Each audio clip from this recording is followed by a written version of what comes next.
Hello everyone, in this video I will discuss about dynamics of rotation part 2.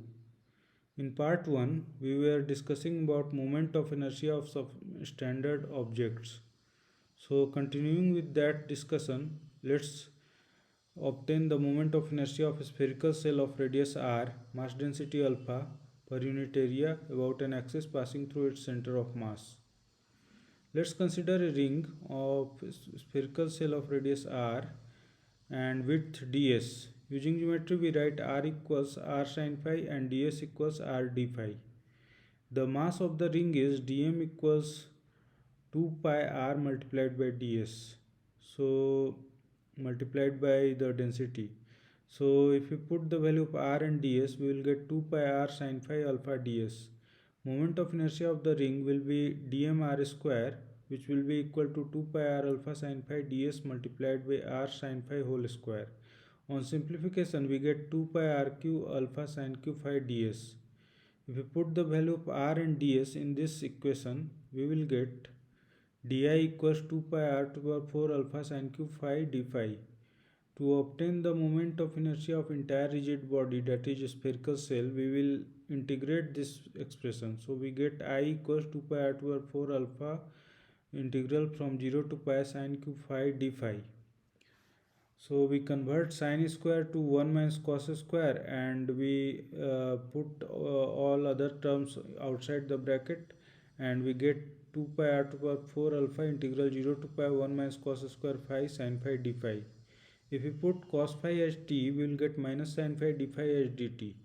So on putting the value of sin phi and cos phi, we will get the integration as 2 pi r to the power 4 alpha integral 1 to minus 1 t square minus 1 dt, which on simplification become 2 pi r to the power 4 alpha inside bracket tq upon 3 minus t with the limits 1 to minus 1. On putting the limits, we will get the value as 2 by 3 mr square. So this is the moment of inertia of a spherical shell about an axis passing through its center of mass.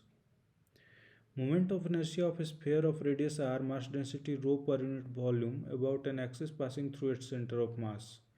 In this obtaining of moment of inertia, we will consider a spherical shell of radius r inside the solid sphere and thickness dr, such that the radius small r will be less than equal to the radius capital R of solid sphere. So the moment of inertia of this hollow sphere, this considered hollow sphere, will be obtained by using the formula we have already just derived, that the moment of inertia of a spherical shell is 2 by 3 mr square. So if we put the values of mr in this formula, we will get di equals 2 multiplied by 4 by 3 rho pi r square dr r square, which on simplification we get 8 by 3 rho pi r to the power 4 dr. On integration we get I equals 8 by 15 rho pi r to the 5, which can be written as 2 by 5 multiplied by 4 by 3 rho pi r cube multiplied by r square.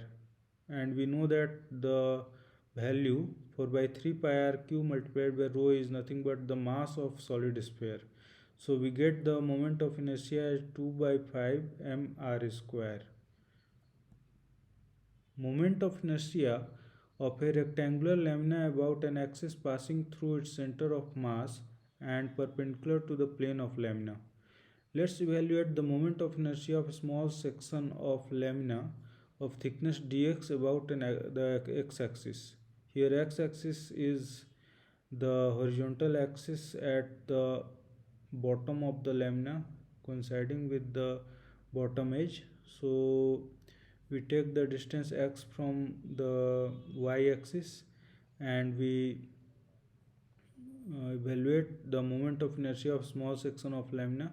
So dix will be sigma bq upon 3 multiplied by dx, and moment of inertia of whole area about x-axis, this is x-axis, will be ix equals to sigma bqa by 3. Moment of inertia of whole area about y-axis will be iy equals integral 0 to a sigma bdx x square, which will be equal to sigma baq upon 3.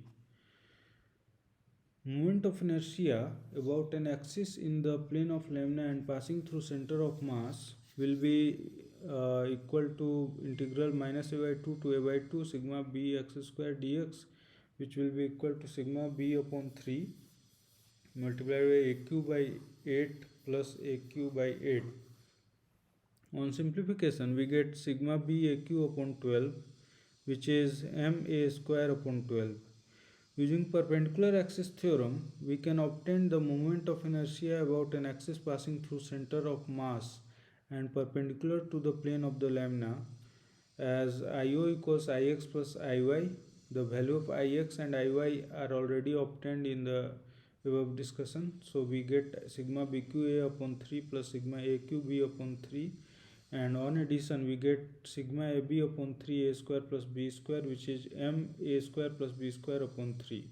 Moment of inertia of the plane lamina about an axis passing through O and perpendicular to the plane of lamina will be ICM plus m d square. D square is a square plus b square upon 4. So IO will be ICM plus m a square plus b square upon 4. On addition we get m a square plus b square upon 3, and ICM will be IO minus this term using the distance formula of parallel axis theorem. So we get ICM as ma square plus b square upon 3 minus ma square plus b square upon 4. On simplification we get ma square plus b square upon 12. Moment of inertia of a disk of mass distribution sigma per unit area about an axis passing through its center of mass and perpendicular to the plane of disk can be obtained as, let's evaluate the moment of inertia of the ring of radius r and infinitesimal width dr concentric to the disk as shown in this figure. This is the ring. So we obtain the moment of inertia of this ring as di equals sigma multiplied by 2 pi r dr multiplied by r square, because you know that the circular ring has the moment of inertia mr square. So this is the mass and this is the radius r. So we get sigma 2 pi r cube dr. On integration, we can get the moment of inertia of entire disk as I equals to sigma pi r to the 4 by 4, which equals to mr square by 2. Now let's discuss about rotational kinetic energy. All the particles of rigid body rotating about fixed axis executes circular motion with the center lies at the axis of rotation. Consider ith particle of rigid body with mass mi.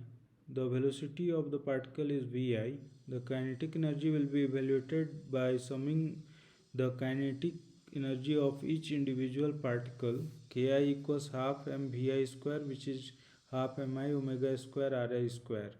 The kinetic energy of the system of particles is obtained by summing each particle's kinetic energy. We sum all ki's and we get half omega square summation mi ri square, and summation mi ri square is the moment of inertia about the axis we are considering the moment of inertia. So we get half I axis omega square. Angular momentum. Angular momentum of a particle about a point O lying on the plane of rotation is defined as Li. Vector Li is vector Ri cross vector Pi. Angular momentum of a rigid body about point O lying on the plane of rotation will be the sum of angular momentum of each individual particles on the system of particles. So we sum all the angular momentum and we get summation Ri cross vector Pi. So Pi is mi vi and Ri is will remain as it is. On the next step we write summation mi. We take mi outside because it is not a vectorial quantity and it is a constant scalar. So we take this outside and inside the bracket we will write vector Ri cross vector omega cross vector Ri. This is an example of vector triple product. So in the next step we obtain the vector triple product by using the formula of vector triple product. We will get summation mi Ri square cross vector omega. On evaluation of this simplification of this will be summation mi Ri square cross omega, which is I omega. Angular impulse. Change in angular momentum is called angular impulse. Vector J is equal to delta L, vector delta L. Rate of change of angular momentum equals to the external torque. Tau external equals to d vector L upon dt, or delta L vector will be equal to integral tau external dt.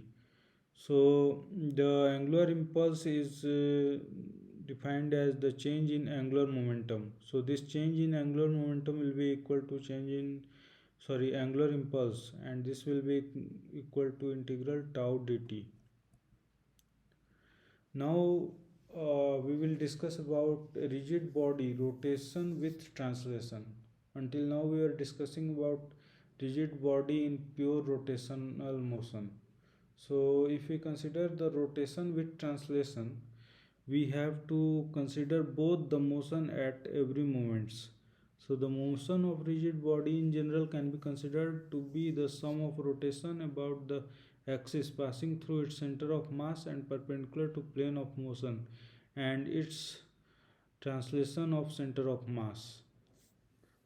That means if a body is in rotation with translation, we can consider its motion as the motion of center of mass and rotation of the body about center of mass. So consider the motion of a car wheel. As the car moves forward, its wheel rotates as well as translates. The motion of car wheel when there is no slipping of the wheel at surface is called pure rolling motion.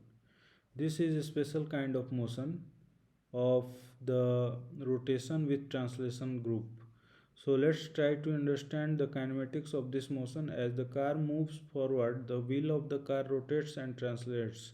All the particles of wheel moves with different velocities. Let's locate few points on the wheel, observe their motion. So we located few points A, B, C, D, E, and let's observe this motion of these points, how these points are moving as the car wheel is rotating with pure rotation and translation with no slipping. So 5 point A, B, C, D, E are located on the wheel. The wheel is rolling without slipping on the road surface with angular velocity omega. The center of wheel is connected to the drive shaft of a car.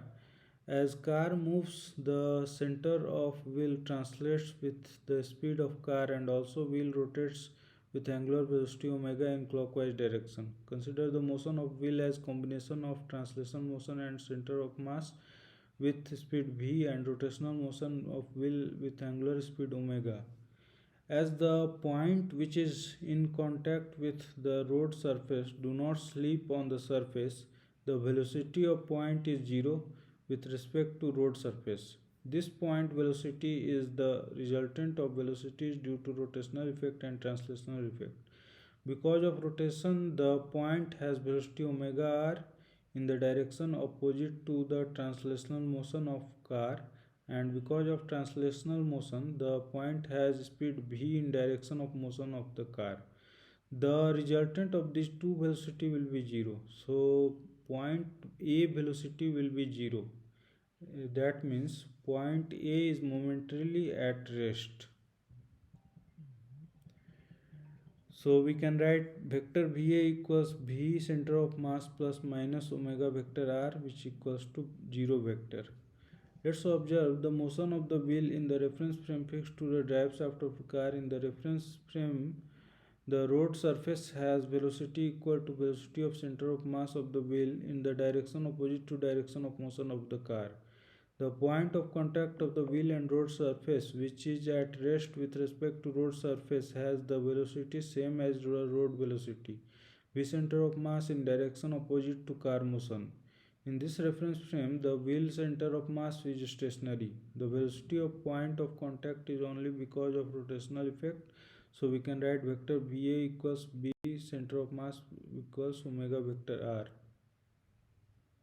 or angular speed omega equals to v center of mass upon r. We obtained same equation for angular velocity omega in both the frame of reference. Both the velocity of point of contact is different in both the frame of reference. Now let's analyze the motion of B, C, D E in the reference frame fixed to the ground. Point B has resultant velocity because of rotation and translation as written below. Vector B will be equal to vector V center of mass plus omega vector R. Vector omega R, sorry. So vector VB will be V center of mass plus this vector omega R is in the direction of arrow. So on summing these two vectors, we will get vector VB as V center of mass square plus omega R square plus 2 by center of mass omega R cos pi by 2. And the angle theta which the vector VB makes with vector V center of mass is omega r sin pi by 2 upon V center of mass plus omega r cos pi by 2, which equals to omega r upon V center of mass. Angular momentum. Earlier we discussed angular momentum of a rigid body rotating about fixed axis, but in this discussion we have to consider both translational and rotational motion.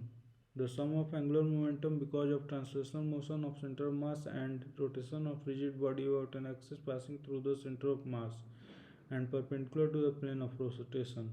So we denote the angular momentum by vector capital L. This will be equal to vector r cross m vector v center of mass plus I center of mass omega. Change in momentum creates impulse. The impulse because of change in angular momentum is vector j equals vector L2 minus vector L1. External torque is the cause behind changing of angular momentum, which is mathematically defined as the time differential of angular momentum.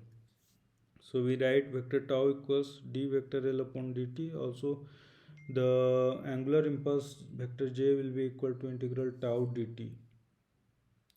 Let's put the value of angular momentum from the above equation. We get vector tau equals d vector L upon dt, which equals d vector r cross m v cm plus I cm omega upon dt, which on simplification we can get vector r cross m vector a plus I vector alpha. A rigid body in motion carries certain angular momentum with it.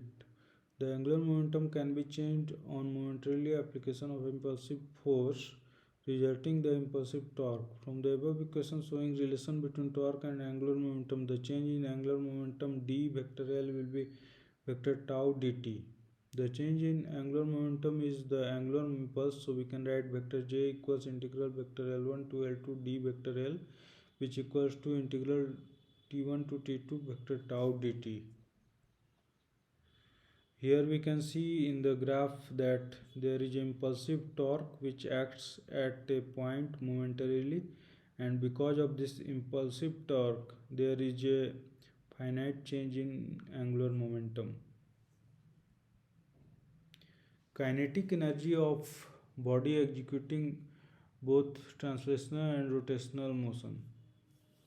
The kinetic energy of rigid body is the sum of kinetic energy of each particle of the rigid body. So we can write kinetic energy is equal to summation half mi vector vi dot vector vi. The kinetic energy of rigid body executing both translational and rotational motion is the sum of kinetic energy because of translation of the center of mass and kinetic energy because of rotation of rigid body about an axis passing through center of mass and perpendicular to the plane of motion. So we get kinetic energy equals half mv center of mass whole square plus half I center of mass omega square. Rigid body in equilibrium. A rigid body is said to be in equilibrium if it is both in rotational and translational equilibrium. The translational equilibrium implies summation vector F, means sum of all the forces equals to 0.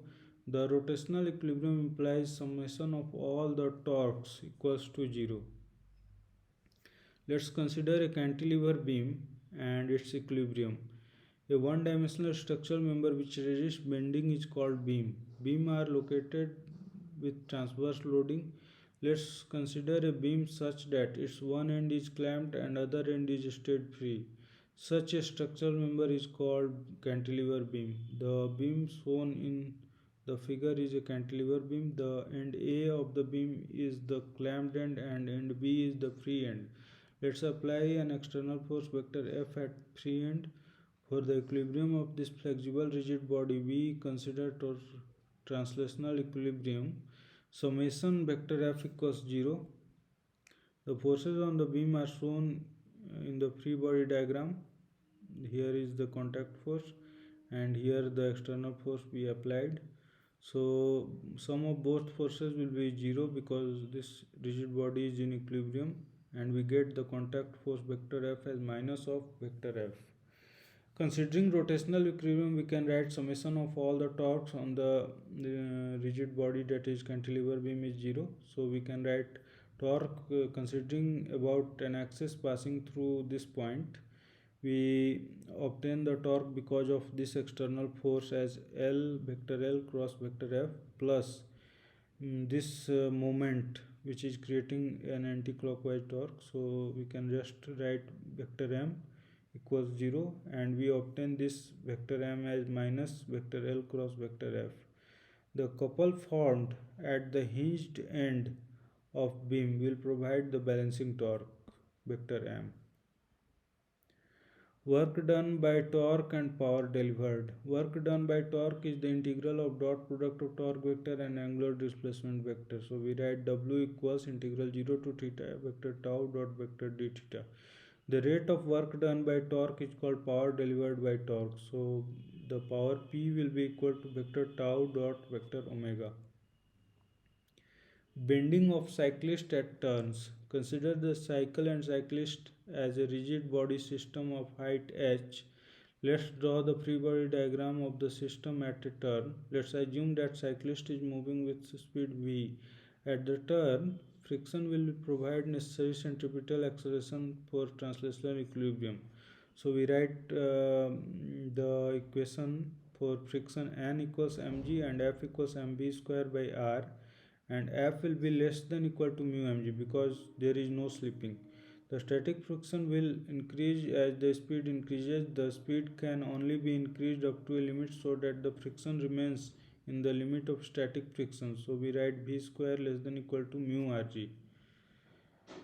But to get the rotational equilibrium, the cyclist has to bend itself about the axis passing through center of mass and along the direction of velocity. Let's assume the angle the cyclist bent from the vertical is theta. Consider the rotational equilibrium about the axis along velocity and passing through the road and tire meeting points in the reference frame fixed to the cycle. We write mv square h cos theta upon 2r equals mg h sin theta upon 2, or v square equals rg tan theta. Now let's solve one problem based on this chapter of dynamics of rotation. A solid body starts rotating about a stationary axis with an angular acceleration beta equals at, where a equals 2.0 multiplied by 10 to the power minus 2 radian per second square.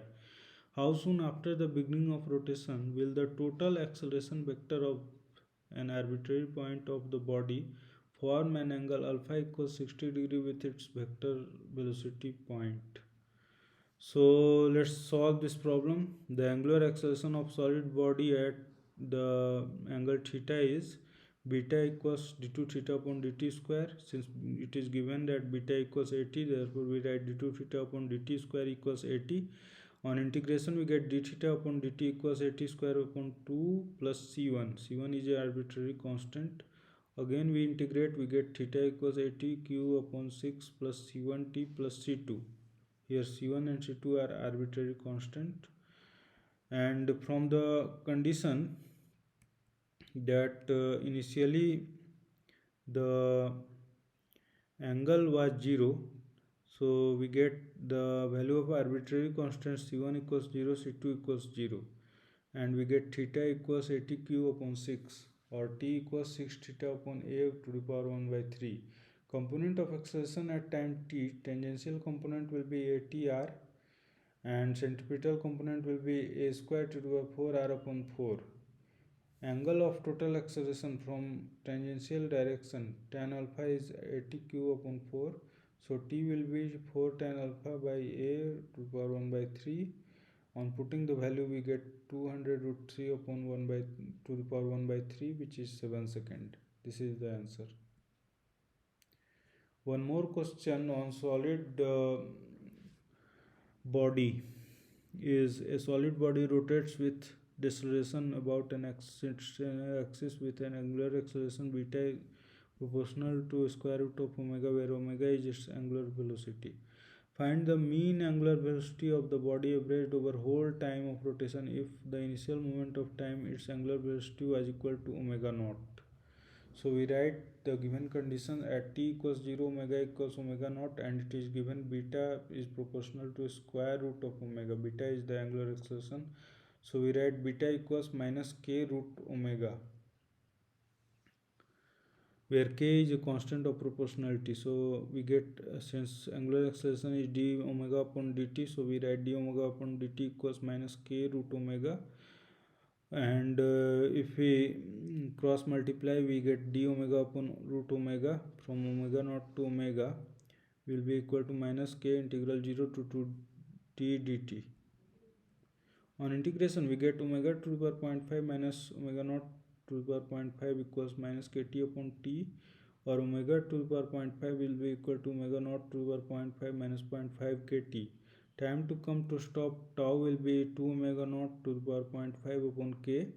Mean velocity we can obtain by the formula of averaged velocity, that is, average velocity is integral from 0 to tau the velocity value dt divided by total time.